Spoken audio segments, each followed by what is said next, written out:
രമേശ് പറയുന്നത് ആ സമയത്ത് താൻ ഒന്നും ആലോചിച്ചില്ല, വളരെ പെട്ടെന്ന് സീറ്റ് ബെൽറ്റ് അഴിച്ചു, അതിനുശേഷം എക്സിറ്റിലൂടെ പുറത്തേക്ക് ചാടി. Was not working.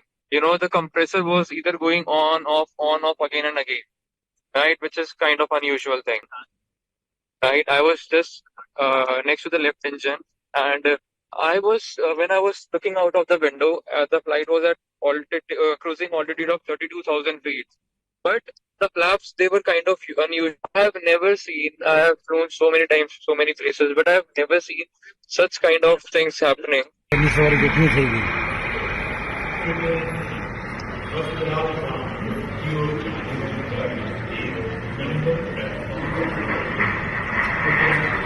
വലിയ അപകടമാണ് എന്തായാലും സംഭവിച്ചത്. 233 യാത്രക്കാരാണ് വിമാനത്തിൽ ഉണ്ടായിരുന്നത്. അതിന്റെ കൂടെ 12 ക്രൂ മെമ്പേഴ്സും എന്നാണ് ഏറ്റവും ഒടുവിൽ നമുക്ക് ലഭിക്കുന്ന വിവരം.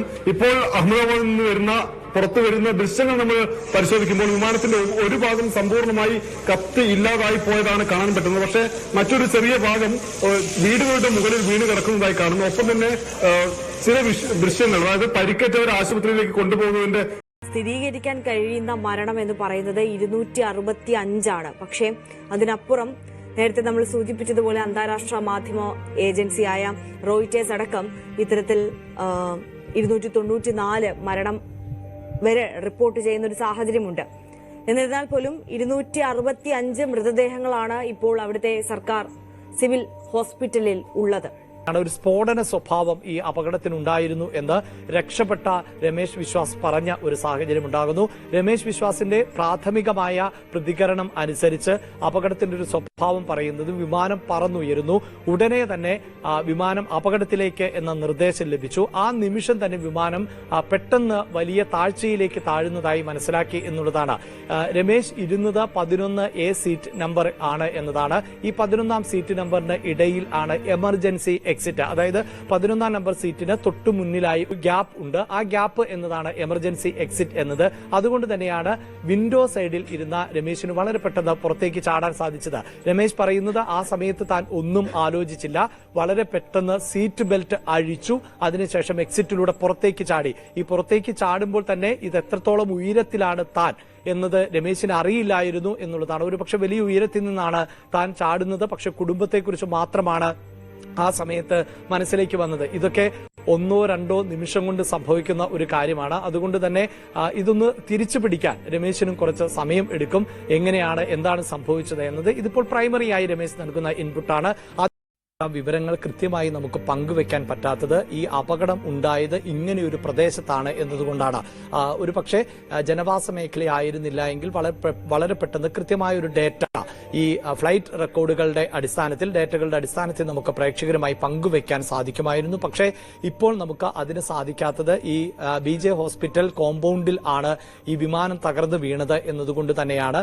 അതോടൊപ്പം നേരത്തെ ആര്യ സൂചിപ്പിച്ചതുപോലെ നിരവധി ആളുകൾ ഇപ്പോൾ ആശുപത്രിയിൽ തുടരുന്ന സാഹചര്യമുണ്ട്. അതിൽ ചിലരുടെ നിലയെങ്കിലും ഗുരുതരമാണ്. അതോടൊപ്പം തന്നെ ആരൊക്കെയാണ് മിസ്സിംഗ് എന്നതും വളരെ പ്രധാനപ്പെട്ടതാണ്. ഇപ്പോൾ ഈ മെഡിക്കൽ വിദ്യാർത്ഥികൾ ആരൊക്കെ മിസ്സിംഗ് ആണ് എന്നത് തീർച്ചയായും അവിടെ ഡേറ്റകൾ ഉണ്ടാകും. ഹോസ്റ്റലിൽ താമസിച്ചിരുന്നവരുടെ, ഒപ്പം ക്വാർട്ടേഴ്സിൽ താമസിച്ചിരുന്നവരുടെ വിശദാംശങ്ങൾ ഉണ്ട്. അതേസമയം ഈ ഹോസ്റ്റലുമായി ബന്ധപ്പെട്ട് ജോലി ചെയ്തിരുന്നവർ, ആ പ്രദേശത്ത് ഉണ്ടായിരുന്ന മറ്റുള്ളവർ, ഇവരിൽ എത്ര പേർ മിസ്സിംഗ് ആണ് എന്നത് സംബന്ധിച്ച കൃത്യമായ ഡേറ്റകൾ ഉൾപ്പെടെ ഇനിയും ലഭിക്കേണ്ടതുണ്ട്. ഒപ്പം ഈ മരണം എന്നത് സ്ഥിരീകരിക്കണമെങ്കിൽ ഇതിൽ ഏറ്റവും എടുത്തു പറയേണ്ടത് ഈ 242 യാത്രക്കാരുമായി ബന്ധപ്പെട്ട രേഖകൾ വളരെ കൃത്യമായി ഉള്ളതുകൊണ്ട് തന്നെ അവർ മരണപ്പെട്ടു എന്നത് സംബന്ധിച്ച ഒരു സ്ഥിരീകരണത്തിലേക്ക് പോകാൻ നമുക്ക് സാധിക്കും. I have recorded about the it was not working. The compressor was either going on off again and again, right? Which is kind of unusual thing. Second thing, as usual, the in-flight entertainment was not working. Yeah. So the AC was not working, on-off, compressor on-off, and then this in-flight entertainment was not working. Then after takeoff, also I noticed something, near the overhead cabin. My seat was 25A. I was just next to the lift engine.